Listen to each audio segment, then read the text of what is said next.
மீனராசி அன்பர்களே, ஜூலை மாதம் என்ன பலன் எப்படி இருக்க போகுது அப்படின்னு பார்க்கும் பொழுது, உங்கள் ராசிநாதன் என்று சொல்லக்கூடிய குரு பகவான் 5ஆம் இடத்துல, அதாவது உச்ச பலத்தோட வலிமையாக உட்கார்ந்துருக்கார்.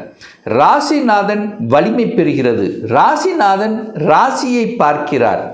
ராசியில் சனி பகவான் உட்கார்ந்திருக்கார். சனி பகவான் அமர்ந்திருக்கும் போது கண்டிப்பாக உங்களுக்கு 7.5 சனியில் ஜென்ம சனியாக இருக்கும். அப்போ என்னாகும்? சந்திரன் மேலே சனி உட்கார்ந்திருக்கார், விரையாதிபதி உட்கார்ந்திருக்கார், மனம் விரயமாகும், குழப்பம் இருக்கும். அதாவது ஒரு மாதிரியான ஒரு அலைச்சல் திருச்சல் டென்ஷன் ப்ரெஷரோடு இருக்கக்கூடிய தன்மை இப்படி எல்லாம் இருக்கும். இப்போ ராசிநாதன் பார்க்குறார், சமப்படுத்தப்படுகிறது. அலைச்சல் திருச்சல் டென்ஷன் ப்ரெஷரோடு இருக்கக்கூடிய இந்த மீனராசி என்பர்கள் இப்போ சமப்படுத்தப்படுகிறீர்கள்.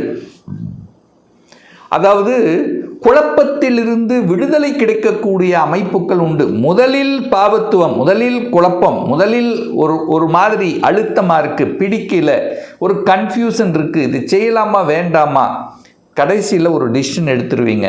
அப்போது முதலில் குழப்பி விட்டு அதுக்கப்புறம் ஒரு தெளிவான டிசிஷன் எடுக்கக்கூடிய அமைப்புகளை உருவாக்கும். குரு பார்க்கிறார், ஒரு நல்லவன் பார்க்கிறார். கடவுளினுடைய அனுகிரகத்துக்கு சொந்தக்காரரான குரு பகவான் உங்கள் ராசியை பார்க்கிறார். பெரிய கெடுதல் ஒன்றும் ஏற்படுத்த போவதில்லை.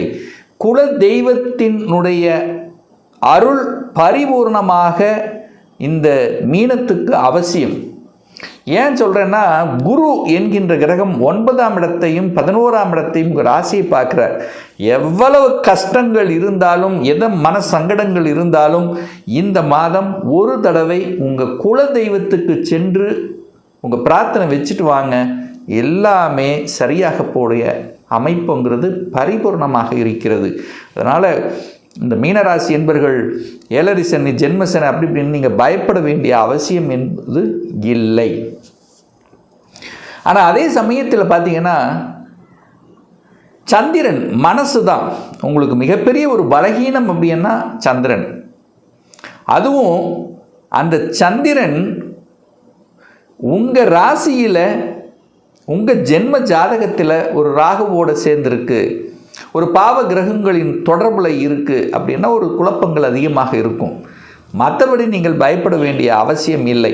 அதுவும் குறிப்பாக இந்த மீனராசி என்பர்கள் உங்களுக்கு ஒரு சூரிய தசை நடந்து கொண்டிருக்கிறதோ, அல்லது சூரிய புத்தி அல்லது சுக்கிர புத்தி இந்த மாதிரி ஏதாவது நடந்துட்டு இருந்ததுன்னா கொஞ்சம் மன அழுத்தம், தேவையில்லாத கடன், நோய், எதிர்ப்பு, பகை, வம்பு, வழக்கு இந்த மாதிரி நெகட்டிவ் விஷயத்துக்கு போகாமல் இருப்பது நல்லது.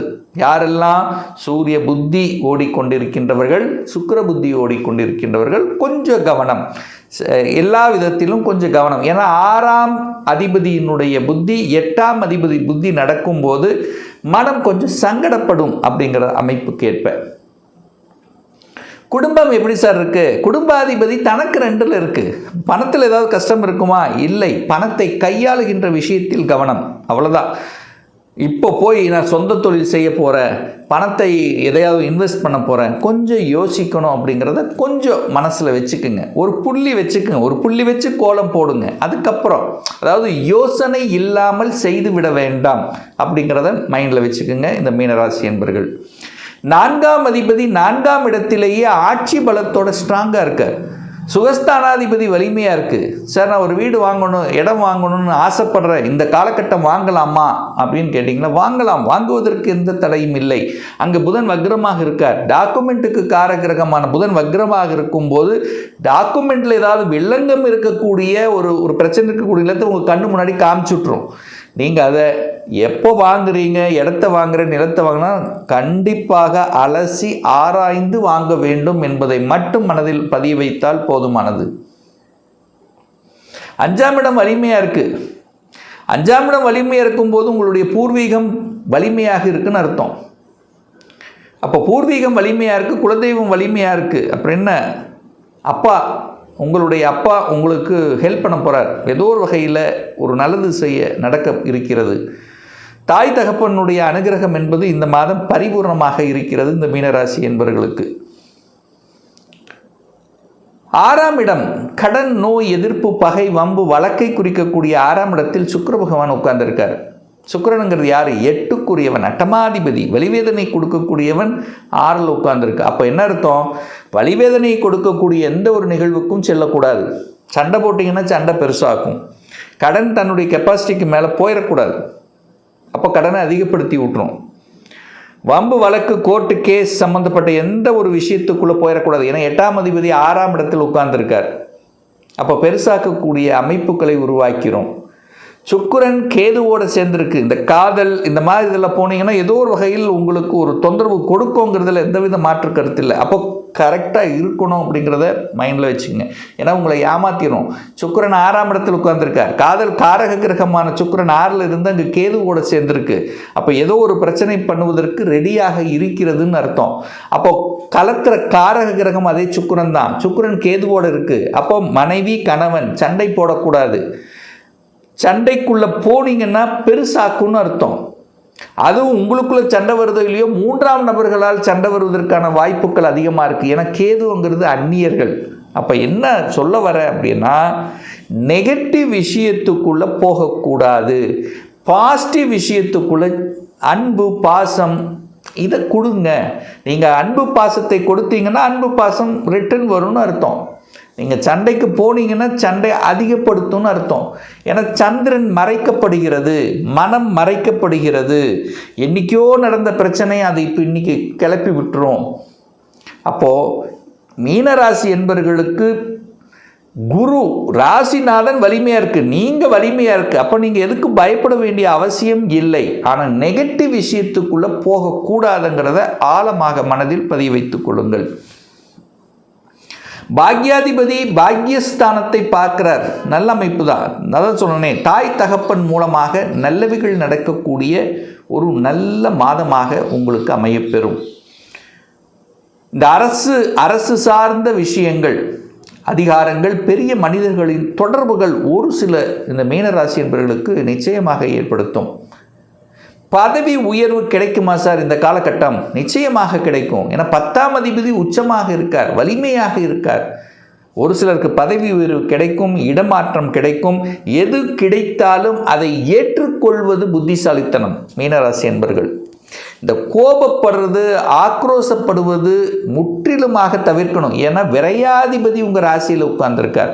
ஒன்று, மனதை மறைத்து சில விஷயங்கள் ஏதாவது செஞ்சு விட்டுரும். அப்போ நீங்கள் கோவப்பட்டுருவீங்க.